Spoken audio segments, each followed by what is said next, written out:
इस वीडियो में हम लोग इन टेक्स्ट 9.7, 8, 9, 10 समय मिला तो कर लेंगे पूरा। तो शुरू करते हैं फ्रेंड्स। देखिए 9.5 और 6 हमने पिछले वीडियो में किया था, अगर आप नहीं देखे हैं तो उसको वहाँ से देख लीजिए। देखिए 9.7 क्वेश्चन पे आते हैं तुरंत। ये लिखा है Fe2O6 3+ चार्ज, मतलब हेक्सा एक्वो है। ये is strongly paramagnetic where as FeCN6 उसके ऊपर पावर 3- चार्ज है। Is weakly paramagnetic, explain why. तो ये पैरामैग्नेटिक कॉम्प्लेक्स है और ये डायमैग्नेटिक है, तो ऐसा क्यों है इसी को एक्सप्लेन करना है। तो आइए इसको हम लोग शुरू करते हैं। इसको आप बैलेंस बॉन्ड थ्योरी से ही एक्सप्लेन कर लेंगे। पैरामैग्नेटिक डायमैग्नेटिक बताना है तो आप बैलेंस बॉन्ड थ्योरी से एक्सप्लेन कर लेंगे।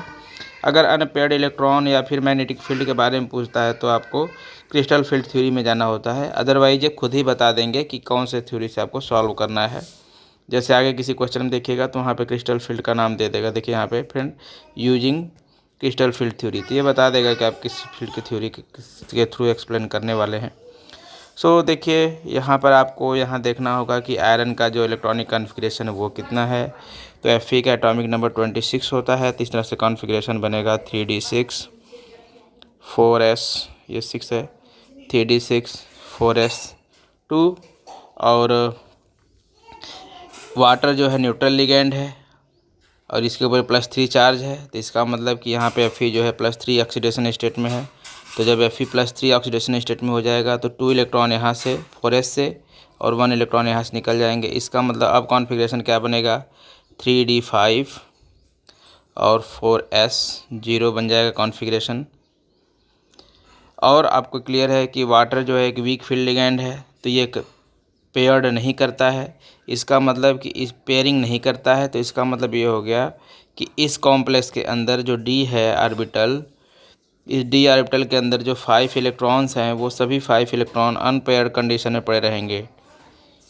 ये ऐसे रहेगा। तो कहने का मतलब ये है कि इस कॉम्प्लेक्स के अंदर जो D है उसमें 5 अनपेयर्ड इलेक्ट्रॉन पड़े हुए हैं, मतलब इस कॉम्प्लेक्स का N = 5 आ रहा है। ठीक है फ्रेंड। तो ये पैरामैग्नेटिक और स्ट्रांगली पैरामैग्नेटिक हो जाएगा, क्योंकि पैरामैग्नेटिक का फार्मूला क्या होता है मैग्नेटिक फील्ड का, √n+2। यहाँ पे n क्या है, नंबर ऑफ़ अनपेयर्ड इलेक्ट्रॉन। तो इस फार्मूले से आप निकाल लेंगे। तो जब 5 इलेक्ट्रॉन है तो ये तो मैक्सिमम हो गया, क्योंकि 6 इलेक्ट्रॉन जैसे ही आएगा वहाँ पेयरिंग शुरू करेगा। तो ये मैक्सिमम हो गया इसका मैग्नेटिक फील्ड। सो फ्रेंड दूसरे वाले पे आते हैं। दूसरा देखिए क्या है कॉम्प्लेक्स, दूसरा कॉम्प्लेक्स है FeCN6 3- चार्ज। तो ठीक है, कॉन्फ़िगरेशन तो वैसे ही होगा, 3d6 और 4s2 ही कॉन्फ़िगरेशन होगा। लेकिन यहाँ पे जो Fe है इसकी ऑक्सीडेशन स्टेट आप देखिए तो Cn पे -1 चार्ज होता है, कुल 6 है, तो कुल -6 हो गया। मतलब ये कि x (-6) और =3, तो ये 6 इस साइड गया, प्लस हो गया। इसका मतलब कि Fe के ऊपर +3 चार्ज है। ठीक है, तो +3 चार्ज है, यहाँ भी वही स्थिति है। तो इसका मतलब कि कॉन्फ़िगरेशन तो ये बनेगा 3d5 और कॉन्फ़िगरेशन बनेगा 3d5 और 4s0 का। लेकिन अब आपको क्या करना है कि Cn जो लिगेंड है, ये Cn ligand strong field ligand होता है और ये पेयरिंग शो करता है।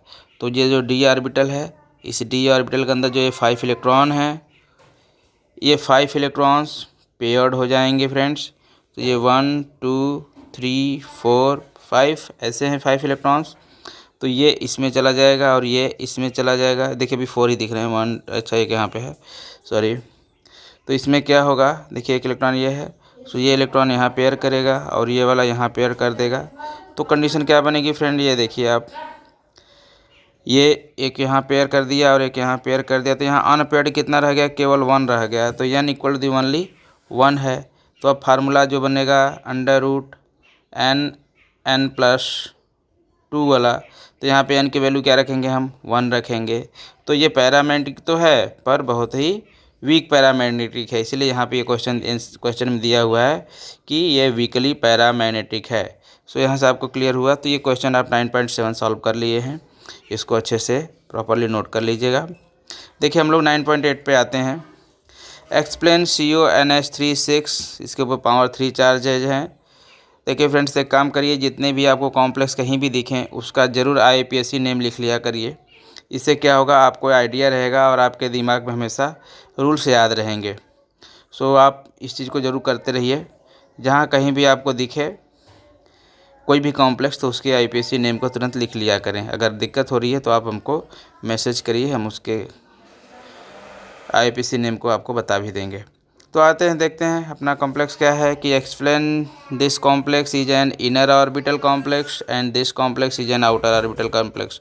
सो first of all we need what is the inner orbital and what is the outer orbital complex. So देखिए क्या होता है कि 3D ऑर्बिटल होता है, 4s ऑर्बिटल होता है, 4p होता है और 4d भी होता है। ठीक है, 3D, 4s, 4p और 4d इतने ऑर्बिटल्स होते हैं। जब ये d ऑर्बिटल यूज करता है, d, 4s और 4p मिलके अगर कोई बॉन्डिंग करते हैं तो इसमें इस तरह के कॉम्प्लेक्स को हम लोग इनर ऑर्बिटल कहते हैं। मतलब 3D जो इनर सेल, देखिए सेल है, न्यूक्लियस है, तो इसके सेल के अंदर ऐसे ये सेल्स हैं, तो इन सेल के अंदर ऑर्बिटल्स होते हैं।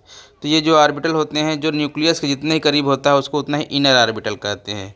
तो जब 3D यूज होगा तो उसे इनर ऑर्बिटल कहेंगे, और अगर 4D यूज होता है, मान लीजिए 4s, 4p, 4d ऐसे यूज हो जाता है तो उसे हम लोग आउटर ऑर्बिटल कॉम्प्लेक्स कहते हैं। अच्छा, जब इनर ऑर्बिटल होगा तो जो कॉन्फ़िगरेशन होता है या हाइब्रिडेशन होता है वो D2sp3 बनता है। ठीक है, और जब आउटर ऑर्बिटल होता है ओवरलैपिंग तो वो sp3d2 होगा, बस इतना ही। और इस ज्योमेट्री दोनों की ऑक्टाहेड्रल है, लेकिन हाइब्रिडेशन में अंतर है। देखिए ये D2 पहले वाला यूज हो गया, D का मतलब क्या है, 3D है, और इस D का मतलब है 4D, इसलिए इसको हम लोग इनर ऑर्बिटल और इसको आउटर ऑर्बिटल कहते हैं। तो इसको आप नोट करिए पहले। अब देखिए हम लोग क्या करेंगे आगे। अब बस आपको ये यूज देखना है ध्यान से कि कौन सा D यूज हो रहा है, 3D यूज हो रहा है कि 4D यूज हो रहा है। तो इसके लिए हमें क्या करना पड़ेगा कि पहले तो कॉन्फ़िगरेशन ही बनाना पड़ेगा। तो कोबाल्ट का कॉन्फ़िगरेशन करिए। कोबाल्ट का एटॉमिक नंबर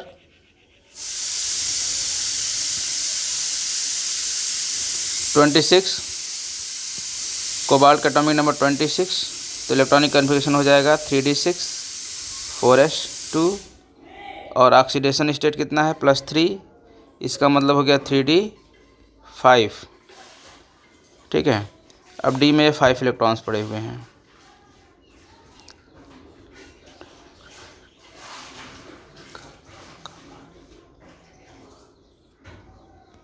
एक्चुअली देखिए यहाँ पे एटॉमिक नंबर मिस्टेक हो गया शायद। Scandium, titanium, vanadium, chromium, manganese, iron, cobalt, निकल, कॉपर और जिंक। तो ये 21, 22, 23, 24, 25, 26 आयरन का होता है, 27, 28, 29 और 30, ऐसे आप भी याद कर लीजिए। तो कोबाल्ट का 27 होता है। देखिए यहाँ पे मिस्टेक हो जाता है अगर हम लोग ध्यान नहीं देते समय से। तो आयरन का 26 होता है, बाई मिस्टेक ऐसे निकल गया। तो अब देखिए क्या है कि कोबाल्ट का 27 हो गया ना, तो ये बन गया हमारे पास 3d7 और 4s2 कॉन्फ़िगरेशन बनेगा। और फ्रेंड एक चीज़ आपको ध्यान देना है यहाँ पर कि आपको ये ध्यान देना है कि इसका ऑक्सीडेशन स्टेट क्या है। तो देखिए यहाँ पे ऑक्सीडेशन स्टेट आएगा वो +3 आएगा। इसलिए +3 आएगा क्योंकि जो यहाँ पे अमोनिया है यह जो है न्यूट्रल लिगैंड है और यहाँ +3 चार्ज है, तो इसका मतलब इस पर +3 चार्ज आएगा। ऑक्सीडेशन स्टेट आप निकालना जानते हैं। तो जब +3 हो जाएगा तब कॉन्फ़िगरेशन बनेगा 3d6 बन जाएगा। यहीं से मेरा दिमाग थोड़ा सा बर्न किया था। 3d6 4s0। अब d6 में क्या कंडीशन बनेगी ये देखिए, 1 2 3 4 5। तो अभी 6 है, तो इसका मतलब एक 1 electron, 2 electron, 3 electron, 4 electron, 5 electron और 6 इलेक्ट्रॉन पेयर कर देगा। ये हो गया, तो ये 6 इलेक्ट्रॉन पेयर कर दिया। अब यह जो अमोनिया है, ये अमोनिया यहाँ पे इलेक्ट्रॉन्स की पेयरिंग करता है। ठीक है, सो देखिए एक इलेक्ट्रॉन ये जंप करके इसमें चला जाएगा और ये जंप करके यहाँ चला जाएगा। इस तरह से ये दोनों पेयर्ड हो जाएंगे। और अब कॉन्फ़िगरेशन क्या बनेगा वो देखिए। अब की कंडीशन में कॉन्फ़िगरेशन ऐसा हो जाएगा, ये पेयर हो जाए, पहले से था ये भी पेयर हो गया, ये भी पेयर हो गया, ऐसी कंडीशन बन जाएगी। ये देखिए 6 इलेक्ट्रॉन है ना, 2 3 2 4 6। अब यह जो दोनों ऑर्बिटल हैं ये यूज हो जाएंगे बॉन्डिंग में, तो ये बन गया D के 2 D2, अगला 4s आएगा और अगला 4p आएगा, तो D2sp3 हाइब्रिडेशन यहाँ पे बन रहा है। तो जब D2sp3 हाइब्रिडेशन बन रहा है तो कैसा कॉम्प्लेक्स है, ये इनर ऑर्बिटल कॉम्प्लेक्स है। तो यहाँ क्वेश्चन में दिया हुआ है कि ये है ना इनर ऑर्बिटल कॉम्प्लेक्स, तो यहाँ से ये क्लियर होता है। अब देखिए अगला वाला क्या कह रहा है कि यह आउटर ऑर्बिटल कॉम्प्लेक्स कैसे है, निकल वाला। तो देखते हैं इसको भी। निकल का 28, तो ये बन जाएगा 3d8 और 4s2। और ऑक्सीडेशन स्टेट देखिए यहाँ +2 दिख रहा है ना, +2 ऑक्सीडेशन स्टेट है। तो निकल का +2 ऑक्सीडेशन स्टेट करेंगे तो हमें बचेगा 3d8। तो अब बना 3d8, तो d के 8 बनाइए, तो 8। अब इसमें जो है 1 2 3 4 5 6 7 8, अब ये हो गया। अब देखिए फ्रेंड्स, ये जो लिगैंड है अमोनिया ही यहाँ पर है, पर एक कंडीशन यहाँ पर ये होगी कि अगर ये इसको पेयर करा दे, ठीक है, तो जब पेयर कराएगा तो यहाँ से D में केवल 1 इलेक्ट्रॉन ही आएंगे, एक ऑर्बिटल ही फ्री रहेगा। तो हाइब्रिडेशन अगर बनाते भी हैं तो क्या बनेगा, DsP3D, क्योंकि 6 लिगैंड है ना, तो 3 4 5 6, तो ये हाइब्रिडेशन बनना चाहिए। ये हाइब्रिडेशन एक्सेप्टेड नहीं है, हाइब्रिडेशन ये एक्सेप्टेड नहीं होता है। तो इस केस में क्या होगा, इसको आप बड़े अच्छे समझिए। इस केस में ये होगा कि ये जो इलेक्ट्रॉन्स की जो पेयरिंग है वो नहीं होगी, मतलब ये इलेक्ट्रॉन पेयर नहीं करेंगे, ये 2 इलेक्ट्रॉन अनपेयर्ड ही रहेंगे। और इसके बाद ये तो 3D था, इसके बाद का ऑर्बिटल कौन है, 4s 4p और 4d। तो यहाँ से एक s और यहाँ से 3 और यहाँ से 2, ये ऑर्बिटल यूज करके इसमें बॉन्डिंग होती है। इस तरह से ये बन जाता है। तो आपको हाइब्रिडेशन बन जाता है sp3d2, तो ये आउटर कॉम्प्लेक्स हो गया। अब इसमें आपको ये चीज़ और ध्यान देना है कि जैसे ऑर्बिटल ये इनर क्यों हुआ और ये आउटर क्यों हुआ। ये आउटर इसलिए हुआ क्योंकि इसके केवल एक ही d ऑर्बिटल फ्री हो रहे थे, तो इस तरह से ये जो हाइब्रिडेशन वो अनएक्सेप्टेड हाइब्रिडाइजेशन है, इसलिए ऐसा हुआ। अनएक्सेप्टेड का मतलब है कि उसकी ज्योमेट्री मैच नहीं करेगी। अब फ्रेंड्स देखिए इस क्वेश्चन भी सॉल्व हो गया, आप इसको अच्छे से नोट कर लीजिएगा। अब मैं आगे की थोड़ा सा देखता हूँ। अगले क्वेश्चन लोग आते हैं। देखिए अगले क्वेश्चन में क्या है कि predict the number of unpaired electron in square planar complex. Square planar complex है, ये प्लेटिनम का कॉम्प्लेक्स दिया हुआ है। तो आपको इतना ध्यान रखना चाहिए कि प्लेटिनम का जो इलेक्ट्रॉनिक कन्फिगरेशन होता है कॉपर की तरह ही होता है। 5d9, यहाँ पे 9 है, 5d9 4s1, यह जो है इलेक्ट्रॉनिक कन्फिगरेशन ऑफ कॉपर है, 5d9 4s1। और यहाँ पे जो ऑक्सीडेशन स्टेट आएगी वो +2 आएगी, आप इसको निकाल लीजिएगा, +2 आएगी। तो अब क्या कन्फिगरेशन बनेगा, 5d8 और 4s0। तो 8 इलेक्ट्रॉन है, तो D में ऐसे 8 इलेक्ट्रॉन हमने भरा, 1 2 3 4 5, तो D में 8 इलेक्ट्रॉन भरा, तो 1 2 3 4 5 6 7 8 इलेक्ट्रॉन ये हो गए। साइनाइड जो है स्ट्रॉन्ग फील्ड लिगेंड है, CN जो है साइनाइडो एक स्ट्रॉन्ग फील्ड लिगेंड है, मतलब ये पेयरिंग करेगा, तो ये इलेक्ट्रॉन इसमें पेयर हो जाएंगे। तो यहाँ पे जो ऑर्बिटल बचेगा वो खाली बचेगा और इसमें 4 CN जो जुड़ेंगे, तो ये हाइब्रिडेशन होगा DsP2 हाइब्रिडेशन बनेगा। और अनपेयर्ड इलेक्ट्रॉन की अगर बात करें तो कितने अनपेयर्ड इलेक्ट्रॉन है, ध्यान दीजिए, there is no any unpaired electron, कोई भी अनपेयर्ड इलेक्ट्रॉन नहीं है। तो number of unpaired electron is 0, इस कॉम्प्लेक्स के अंदर अनपेयर्ड इलेक्ट्रॉन 0 हैं। ठीक है, अब ये क्लियर हो गया क्वेश्चन आपका। फिर कह रहा है कि the hexa aqua manganese second ion contain 5 unpaired electron while hexa cyanido ion contain only 1 unpaired electron using crystal field theory. So आपको क्रिस्टल फील्ड थ्योरी यूज करना है। तो इसमें क्रिस्टल फील्ड थ्योरी में क्या होता है, ये देखिए ऐसे रहता है ना, ये ऐसे रहता है, तो ये T2G और ऊपर Eg है ना। तो अब जितने इलेक्ट्रॉन्स हैं उसको आप डिस्ट्रीब्यूट करिएगा। इस पहले वाले केस में देखिए क्या है कि एक्वा माने वाटर, तो वाटर वीक फील्ड लिगेंड है तो पेयरिंग नहीं करेगा, और जब पेयरिंग नहीं करेगा तो जो इलेक्ट्रॉन्स हैं वो अनपेयर्ड रह जाएंगे, मतलब 1 2 3, तो 4 यहाँ चला जाएगा और 5 यहाँ चला जाएगा, ऐसे हो जाएगा।